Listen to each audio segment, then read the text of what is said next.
After 70 years, Coca-Cola plant is leaving town. Friday marking the final day of operations at this distribution warehouse near the airport. This employee spent 18 years working at the facility. Another spent 35 years with Coca-Cola. As usual, everyone's sad. It's a mixed reality. On August 1st, the heartbeat of Grand Prairie stopped. Not because the money ran out. Coca-Cola is reporting record-breaking billions. No, the machines are still humming, but the humans are gone. There is a specific kind of silence that happens when a giant abandons a city. A silence that local workers say feels heavy, like the building itself is mourning the 900 families discarded across the country.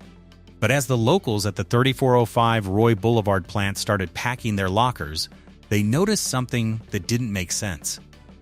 Something that Governor Abbott's office refuses to acknowledge. We weren't failing. The numbers were green. But when I looked at the new floor plans, I didn't see workstations. I saw voids. They weren't just closing a plant, they were erasing us from the future. To understand why a thriving Texas miracle turned into a manufacturing morgue, you have to look at the one document Coca-Cola thought they buried in the 2002 Group Danone acquisition. A document that proves your job isn't being outsourced, it's being hunted.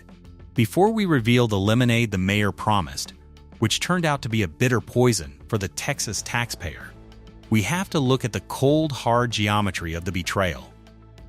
The 2002 Group Danone acquisition wasn't just a purchase of a building, it was the acquisition of a strategic ghost. While the public saw a brand new facility at 3405 Roy Boulevard, the internal ledger showed a countdown. In those buried files, Coca-Cola didn't just buy the rights to bottled water, they bought the blueprint for a variable labor model. This is the horrifying truth the locals won't mention, because it means their 15 years of loyalty were calculated as a temporary expense from day one. They didn't just close the plant because of a 5% dip in pandemic sales. They closed it because the contract packer model allowed them to erase the mess of human employment from their balance sheets entirely. Look at the cold, hard geometry of the betrayal in Waco. When Refresco bought that facility in August 2022, they didn't just buy the tanks and the trucks. They bought the silence of the state. Refresco is a Dutch titan that specializes in contract packing. Their entire business model is built on one thing: replacing the expensive heartbeat of a Texan worker with the precise, unblinking eye of a sensor. They don't publish their employment data, but the pattern is clear. When these plants change hands, the humans disappear and the machines take over.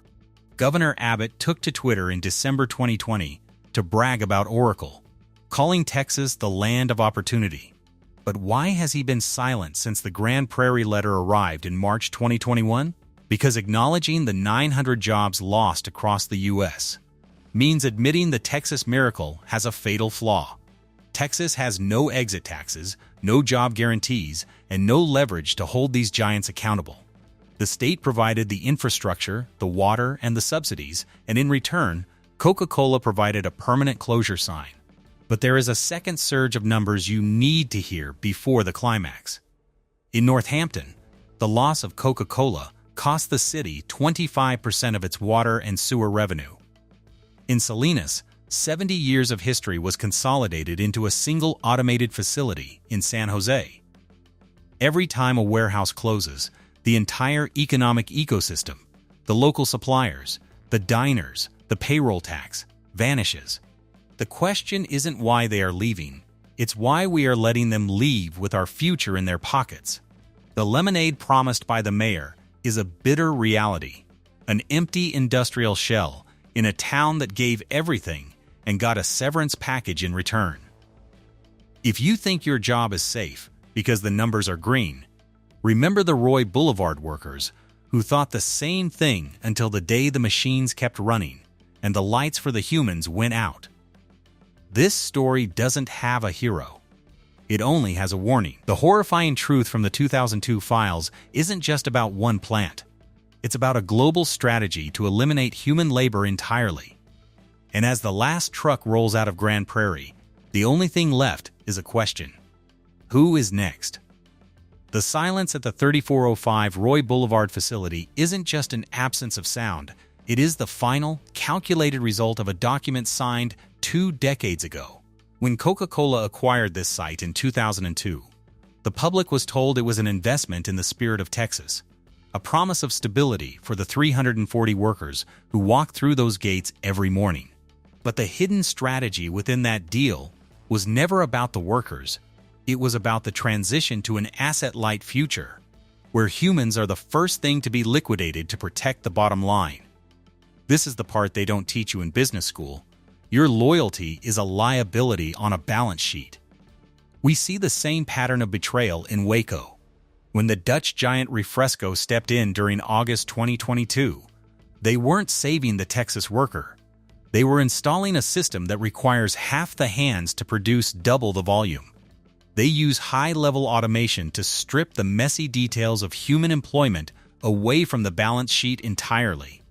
While record-breaking 2025 revenues of 5% are celebrated by shareholders in high-rise offices, the families who spent 15 or 20 years on the warehouse floor are left with nothing but a LinkedIn notification and a severance check that will run out long before the machines stop humming. It's a psychological warfare where the efficiency of a machine is valued more than the pulse of a human being.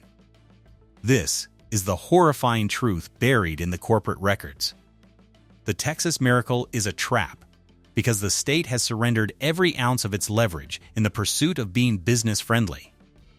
By removing corporate taxes and regulations, Governor Abbott is left with no tools to stop the bleeding, no exit taxes, no job guarantees. Only the hollow promise of lemonade from an empty industrial shell that once housed the dreams of Grand Prairie. The state brags about being the best place for business, but they forget to mention it's the easiest place for a business to leave you behind. As the final truck leaves the loading dock, we are forced to face the resolution of the mystery from the first minute. The plant didn't close because it failed. It closed because it succeeded in making itself obsolete. The machines won, the executives secured their bonuses, and the Texas worker was erased from the equation to satisfy the demands of Wall Street. The 950-plus facilities Coca-Cola operates globally are now lookouts for the next consolidation. Think about the warehouse worker in Salinas, who spent 70 years of generational history in one building, only to be told their life's work was being optimized into a robot in San Jose. Think about the 320 employees in Northampton, watching their city's tax revenue evaporate in real time. This isn't just a loss of a job. It's a loss of identity. It's the psychological weight of knowing that to a multi-billion-dollar entity, you are just a variable that finally reached zero. The lemonade the mayor spoke of is actually a warning. It's the bitter taste of an economy that has outgrown the need for the people who built it. The truck driver who spent 15 years on the road, the warehouse supervisor who bought a house nearby, the logistics manager who thought their benefits were a shield. They are all staring at the same empty space now. That space isn't just a vacant building, it's a hole in the community that will never be filled by retraining programs or job placement assistance. If you look at the 2002 Danone files closely, you see the blueprint. It was a slow-motion execution. They bought the plant to bridge the gap until the technology was cheap enough to replace the people. They didn't tell you that 23 years ago, but they knew. They knew every holiday party and every overtime shift was just a stay of execution. Now, the only thing left in Grand Prairie is the echo of what used to be. The machines are still there, somewhere else, in a more efficient facility, but the people are gone. The question that remains, echoing through the empty, haunted halls of Grand Prairie, is a simple one. When the automation comes for your industry, and it will, who will be left to fight for you? Will the state step in? Will the governor tweet about your loss? Or will you be another silent statistic in the next record-breaking earnings report. This is the end of the Texas miracle. It didn't die with a bang. It died with a letter in a mailbox and the sound of a closing door. One closure at a time. One worker at a time. One community at a time. The real transformation isn't manufacturing. It's the erasure of the American worker.